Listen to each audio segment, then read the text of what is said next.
Now to a developing situation in Vero Beach. Police find a man dead inside of a home. Our Angela Rozier is live on the scene of the story. And Angela, we're told this all started with a loud noise. Absolutely right, Felicia. As a matter of fact, detectives with the Vero Beach Police Department still here at the scene. They've been here since about 7 o'clock last night. But right now, the only thing they'll tell us is that they are investigating a murder. Well, units, when they arrived here, as you said, someone in the area called and said they heard this loud noise. They said when they arrived in the 600 block of Fiddlewood Road, they did find a man deceased on the property.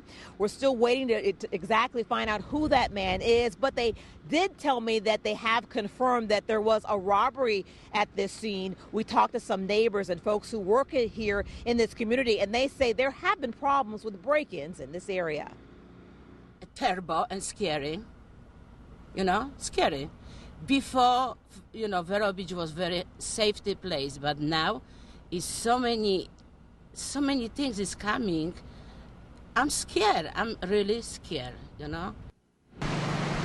And again, we talked to a public information officer with the Vero Beach Police Department. He says they will be releasing the name of the victim soon, and we will definitely have that update. We also talked with Indian River Sheriff's Office. They are too at this scene aiding the police department here in Vero Beach with this murder investigation. And again, as soon as we get additional information, we'll bring it to you. We'll have the very latest tonight at 5. Reporting live in Vero Beach, Angela Rozier, WPBF 25.